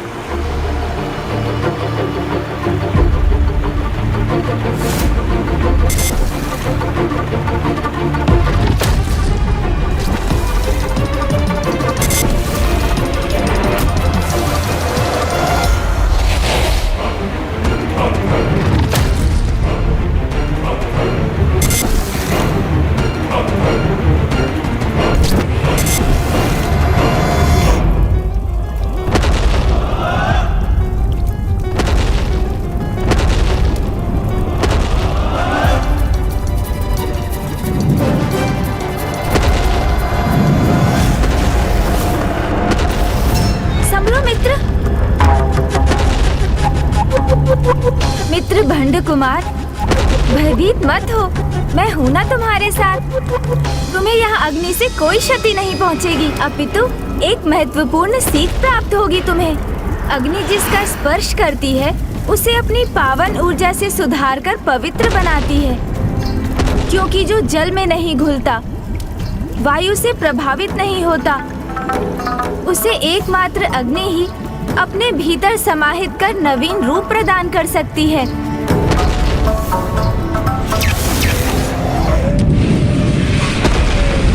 नहीं मित्र, आपकी ये सीख भी उचित नहीं, क्योंकि अग्नि तो यही सिखाती है कि जो भी तुम्हारे निकट आने का दुस्साहस करे, उसे भस्म कर उसका अस्तित्व ही मिटा दो।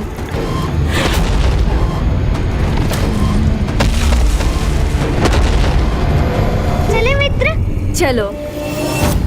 मुझे आशा है कि अब तुम अच्छाई का ज्ञान प्राप्त कर अच्छाई और बुराई में भेद कर सकोगे और अपने जीवन में सदा अच्छाई का पालन करोगे। अच्छाई और हमारे महानायक? चिंता मत कीजिए मित्र, मैं आपकी सीख भली भांति समझ गया हूँ। मैं आपको वचन देता हूँ कि उन सीखों का पालन मैं अवश्य करूँगा, किंतु यदि कुछ नहीं समझ सका तो चलता है ना। और वैसे भी जब उधर भोजन से रिक्त हो तो कहाँ पूर्ण बात समझ आती है। ओह हाँ, भोजन, मैं ये कैसे भूल गया कि तुमने अभी तक तो कुछ खाया ही नहीं है।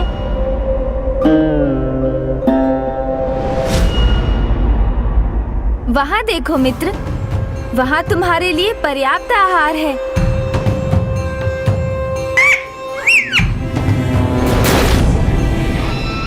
रंग कुछ हरा अवश्य है, किंतु उसका स्वाद अत्यंत उत्तम होगा। आहार, स्वादिष्ट तो अवश्य होगा ये, और मुझे इसके हरे रंग से कोई समस्या नहीं है।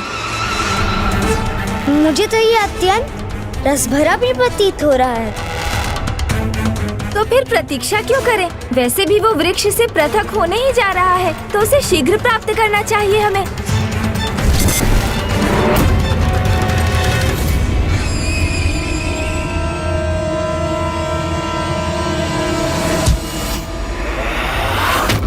मित्र, मैंने इसे प्राप्त कर लिया। कहाँ गया ये?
ऐसे क्यों देख रहे हैं मुझे? मैंने तो अपना आहार ही प्राप्त किया। तुम्हें ज्ञात भी है तुमने क्या किया है? हाँ? मेरे द्वारा दी गई सभी सीखों के विरुद्ध जाकर निर्दयता से एक निर्दोष जीव की हत्या कर उसे निगल लिया तुमने। ये क्या किया तुमने भंड कुमार? आप मुझसे क्रोधित क्यों हो रहे हैं मित्र? जैसे आपको ये हरे और लाल आम के फल भाते हैं, वैसे ही मुझे वो हरे और लाल पक्षी तो चलता है ना? नहीं, नहीं चलता है। ऐसे निर्दोष जीव की हत्या करना सर्वथा पाप है। किंतु आपने ही तो सीख दी थी कि मैं इस अनंत ब्रह्मांड का भाग हूँ, और उसी प्रकार इसमें जो भी है वो मेरा भाग है, सब एक ही है। तो यदि मैंने उस पक्षी को अपना आहार बना लिया तो क्या बुरा किया? अपने ही एक भाग का भोजन किया मैंने। वो पक्षी ब्रह्मांड का एक सजीव भाग था, उसका एक स्वतंत्र जीवन था, और ऐसे निर्दोष जीव की हत्या पाप है। तुमने अभी मुझे वचन दिया था कि तुम मात्र अच्छाई के पथ पर चलोगे, और अभी ऐसा घोर पाप करने में तुम्हें तनिक भी संकोच नहीं हुआ। ये कैसा व्यवहार है तुम्हारा भंड कुमार? किंतु इसमें क्या दोष है मेरा मित्र? आपने तो मात्र इतना ही बताया था। अच्छाई क्या होती है, पाप क्या होता है, उसका ज्ञान कहाँ दिया आपने? तो फिर ध्यान से सुनो, धर्म के जो भी विरुद्ध है वो पाप है। फिर वो वचन भंग करना हो अथवा एक निर्दोष पक्षी का वध हो, और ऐसे पाप करने वाले का मित्र मैं कदापि नहीं बन सकता।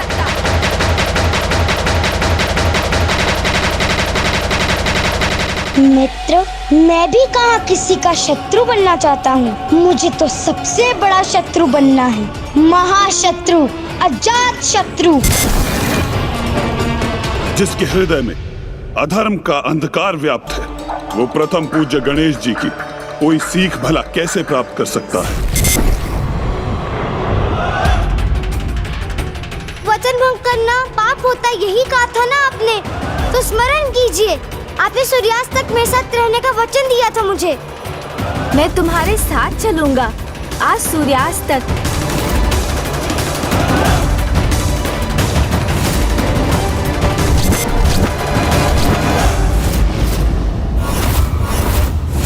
आपने सत्य ही कहा था स्वामी। ऐसा कुटिल कपटी धूर्त ना कभी हुआ था और ना ही कभी होगा। अब बहुत अज्ञानी हूँ ना मैं, इसलिए मुझसे ये पाप हो गया। किंतु आप ही बताइए, यदि आपके मित्र को सबको धीरे धीरे समझ आता है तो क्या आप उसका त्याग कर देंगे? उस पाप से बचने का क्या उपाय है, ये नहीं समझाएंगे उसे?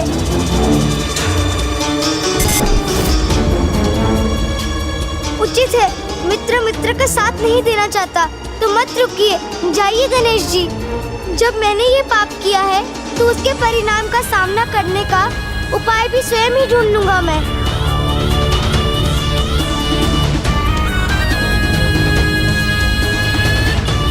पाप का फल दंड होता है, दंड होता है।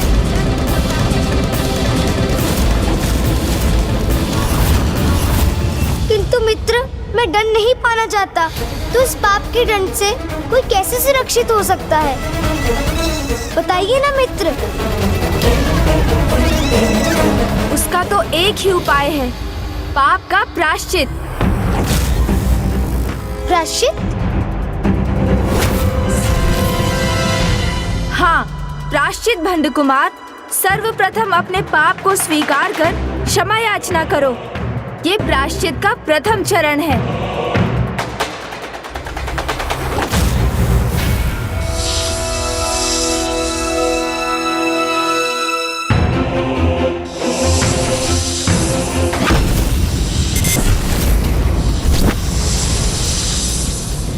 अर्थात यदि किसी से पाप हो गया हो, अपनी भूल स्वीकार कर क्षमा मांगकर उसका प्रायश्चित कर ले तो वो धन का भागी नहीं बनता। हाँ, भूल स्वीकार कर क्षमा याचना करने से दंड नहीं, क्षमा दान प्राप्त होता है।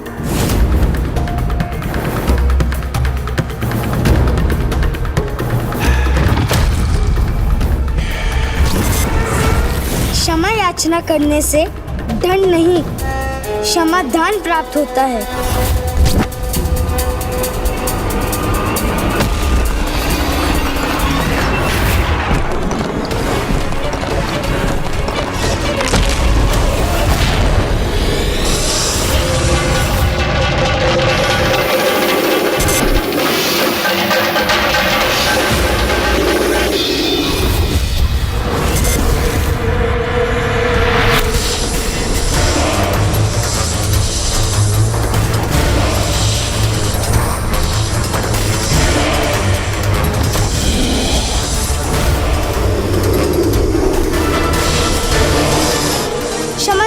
क्षमा, मुझसे भूल हुई है। मैं प्रायश्चित करने के लिए प्रस्तुत हूँ, मुझे क्षमा कर दीजिए।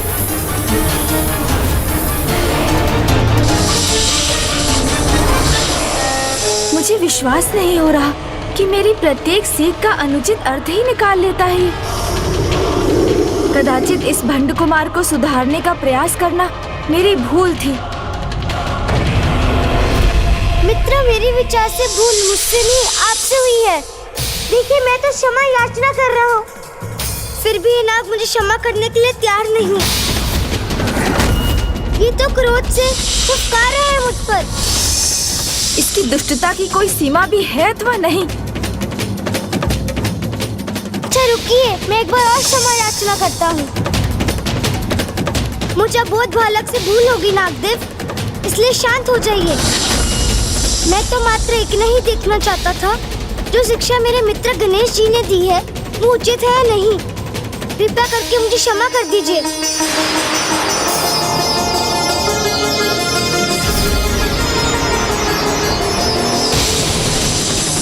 गणेश जी की सीख को सत्य करने हेतु आपको ऐसा करना ही होगा। मैंने भूल स्वीकार कर क्षमा याचना की है आपसे, जिसे नकार कर आप मुझे दंडित नहीं कर सकते। इतना तो चलता है।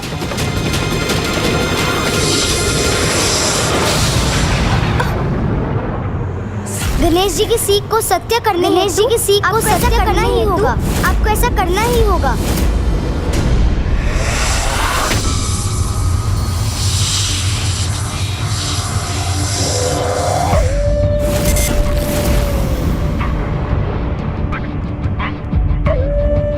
वाह मित्र, आपने सत्य ही कहा था। पाप होने पर क्षमा मांग लो तो क्षमा दान मिलता है, दंड नहीं। तो पाप हो भी जाए तो चलता है। कदापि नहीं, कदापि नहीं, कदापि नहीं, कदापि नहीं, कदापि नहीं।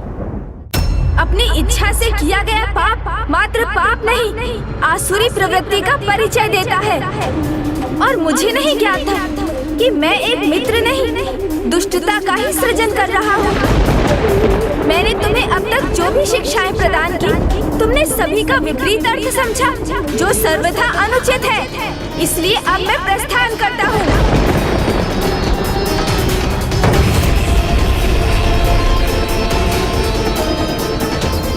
रुक जाइए गणेश जी, आप मुझे ऐसे त्याग कर मत जाइए। मैं वही सीख रहा हूँ जो मैं समझ पा रहा हूँ।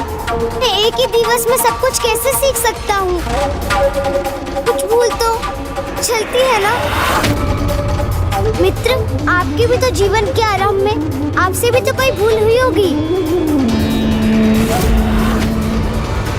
वस्त्र के स्थान पर पशु चर्म से अपना तन ढकते हैं। रहने के लिए कोई घर नहीं।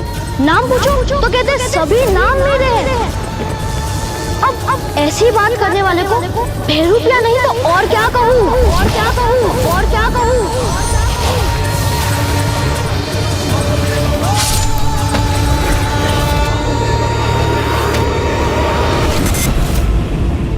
आरंभ से ही इसे सब कुछ ज्ञात होने पर भी ये अबोध होने का मिथ्या प्रदर्शन कर रहा है।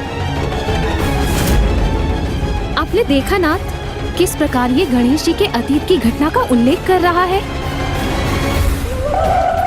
आपको तो उन भूलों के बाद भी सुधरने का अवसर प्राप्त हुआ होगा, उचित सीख प्राप्त हुई होगी।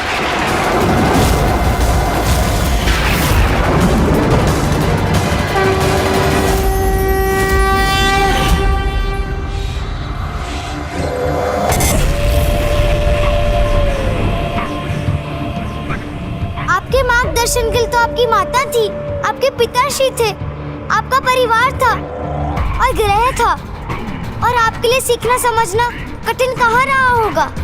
किंतु मेरे पास आपके अतिरिक्त और कोई भी नहीं है। भस्म से एक निर्जन स्थान पर उत्पन्न हुआ हूँ मैं। कदाचित इसलिए दुर्बुद्धि से ग्रस्त हूँ, किंतु आपका जन्म तो किसी अत्यंत पवित्र स्थान पे हुआ होगा, जो ज्ञान का सरोवर होगा, अच्छाई का ही स्तोत्र होगा।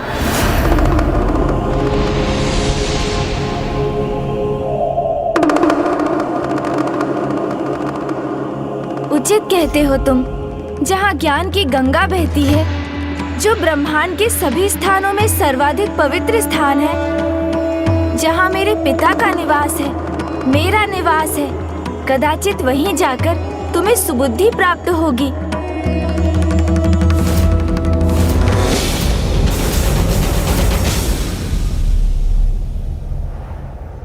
इसलिए तुम्हें मेरे साथ कैलाश ही जाना होगा।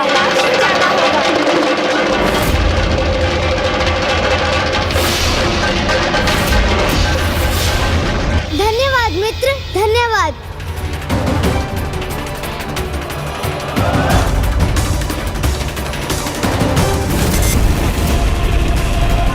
मुझे अपने साथ कैलाश ले जाने के लिए मैंने मना ही लिया आपको। भंड कुमार का कैलाश में प्रवेश सर्वथा अनुचित है। ऐसी दुष्टता का प्रतीक कैलाश जैसे पावन स्थान में प्रवेश के योग्य नहीं।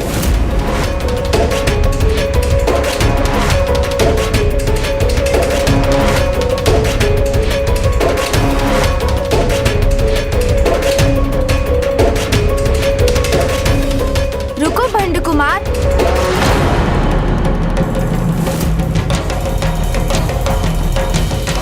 मुझे क्यों रोक दिया मित्र? क्योंकि मैं तुम्हें सावधान करना चाहता हूँ कि यदि कैलाश में भी तुमसे कोई त्रुटि हुई तो मैं भी ये भूलने पर विवश हो जाऊंगा कि मैंने ही तुम्हारा सृजन कर तुमसे मित्रता स्थापित की है। फिर तुम्हारी उस त्रुटि का भीषण परिणाम तुम्हें भुगतना ही होगा और उस परिस्थिति में मैं कुछ नहीं कर सकूंगा। आप ही ने तो कहा था ये महादेव का स्थान है, तो यहाँ कोई भूल, कोई धृष्टता कैसे हो सकती है मुझसे? किंतु यदि छोटी से त्रुटि कर भी बैठूं, तो मित्र मान के क्षमा कर दीजिएगा।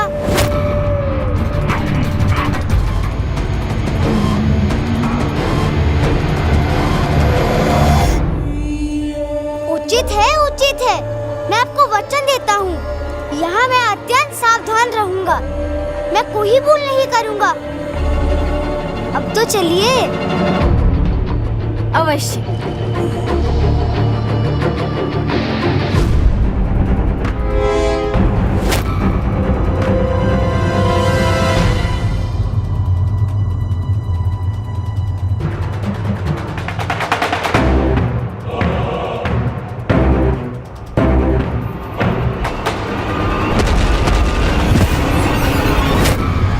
ये क्या हुआ?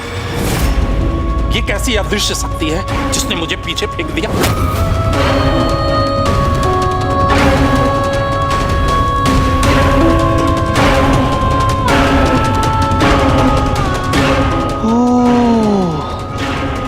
हमारे असुर महानायक वहां प्रवेश करने में इसलिए सफल हुए क्योंकि वे स्वयं गणेश जी के साथ थे। किंतु उस पवित्र सकारात्मक ऊर्जा से परिपूर्ण कैलाश में प्रवेश करने का अवसर हमें कहाँ प्राप्त होगा? उस कैलाश में हमारा प्रवेश तो वर्जित है। हम तीनों को तो यहीं रहकर प्रतीक्षा करनी होगी।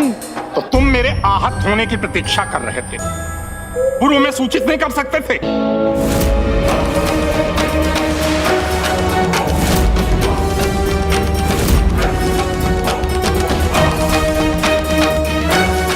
तो ये है महादेव का निवास कैलाश, और भंड कुमार होगा यहाँ का अब नवीन महादेव।